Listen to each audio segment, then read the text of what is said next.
Hello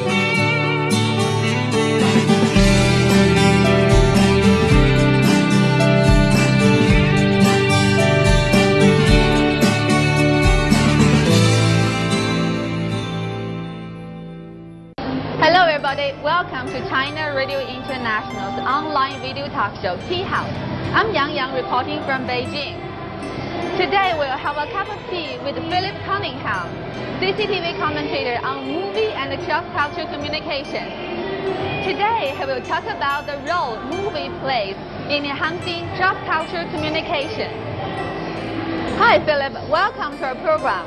Hello, I'm Philip Cunningham, and I'd like to offer my congratulations to CRI.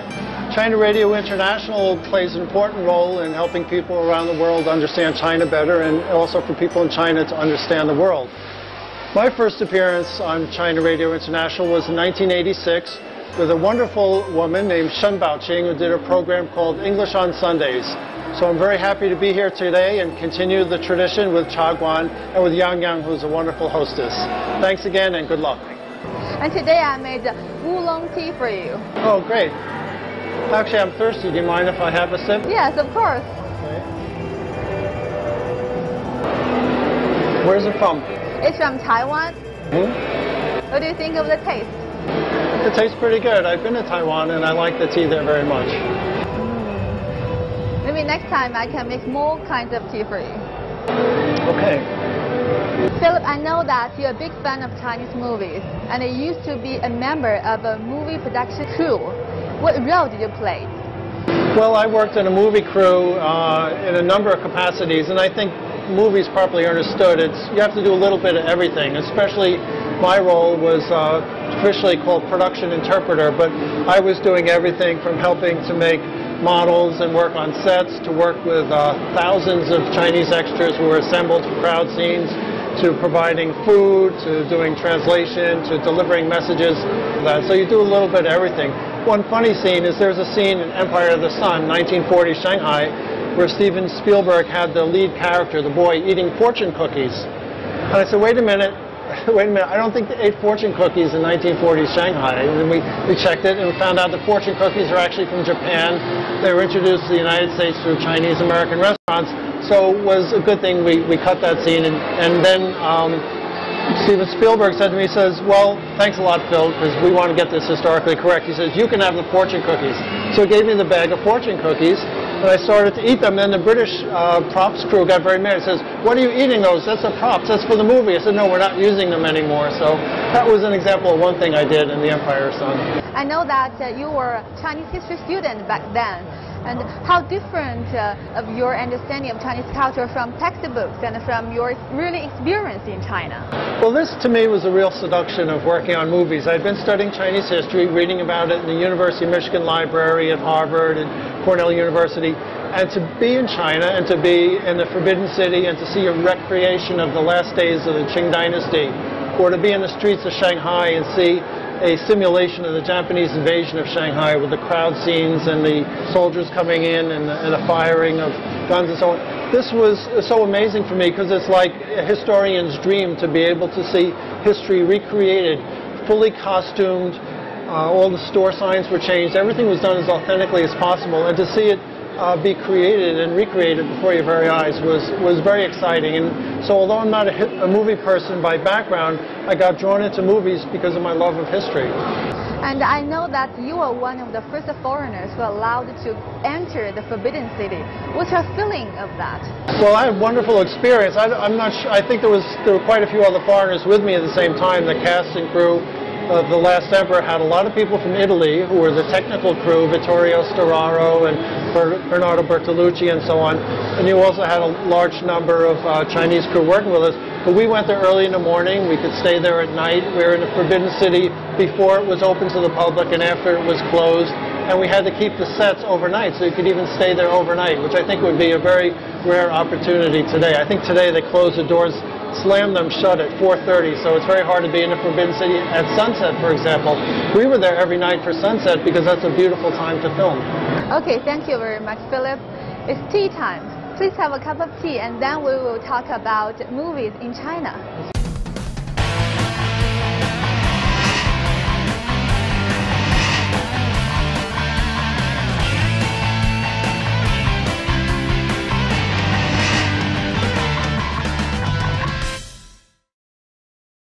welcome back. I know that you have been working with a lot of movie directors, including Gu Changwei, Zhang Yimou, and Steven Spielberg. And what do you think the difference of them? Well, I've had opportunity to observe directors working. I saw Chen Kaige, Gu Changwei working on a film together. I saw Bernardo Bertolucci, Steven Spielberg work on films in China. The main difference, and I'm talking mostly about films back in the 1980s when I first started doing this, is the foreign director had a cast and crew of 100 or thousands. He stayed in 5-star hotels. They were surrounded by assistants and basically had a very pampered existence. When Chen Kaige started out, I remember seeing him at Beijing studios working in a solitary room with a light bulb hanging down from the ceiling, working on a moviola, cutting a film under what would now be called very primitive conditions. When Gu Changwei and Chen Kaige were working on Haizawang, working on The King of Children in Yunnan province, we all stayed in a dormitory, lived in the same, everyone ate the same food, lived in the exact same living conditions, which were pretty rugged because we're in a countryside in a small government hostel. So, I was impressed at sort of how down-to-earth the Chinese directors were. They were very close to the people. And that's an advantage because when you're making movies about the ordinary man and you live close to the ordinary man, I think you have more insights. So I think that was a strength. But I think nowadays, Zhang Yimou is a world-class director. Chen Kaige has made a lot of very, expensive films. I think they're living in a much more pampered existence themselves now. I think they live inside a bubble now. But at the time, they were really out there mixing with the people. It seems that kung fu movies and movies that reflecting the backward of Chinese society are more likely to be successful internationally. And what do you think of this phenomenon? I don't think so. I don't think there's a lot of evidence that there's a huge international market for movies that make China look backward or just kung fu. In fact, the real fact of the matter is very few Chinese films travel outside of Asia. I mean, they have very poor box office in North America and Europe for a variety of reasons. So partly because the culture is different, the historical stories involve historical figures who people don't relate to. And the American market is very provincial in this sense. Americans like to watch movies in English. If it's not in English, Americans have very little patience to see a movie. I think that's changing a little bit now, but until recently, a movie had to be in English to be a hit in the States. Even the French were forced to make some films in English for that reason. So I think the American market has its own peculiarities.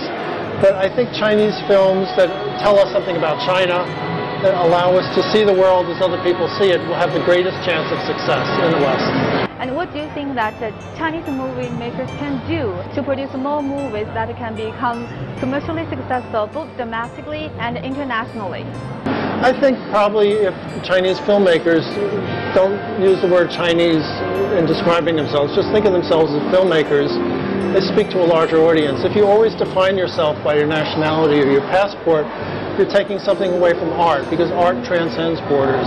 So I think that it's fine. Some years you're going to have Chinese films, technically, designated Chinese films win prizes, and other years not. But the important thing is that people who make films, people from many different lands, are putting out good films every year. And I don't think it's like the Olympics where you have to count the number of gold medals or something like that. Because I think films are much more individual. It's not about the nation state. It's about the individual artist and his vision. Okay, Philip, thank you very much. It's tea time. Please enjoy another cup of tea, and then we will move on to our next topic on cross-cultural communication through film. Okay.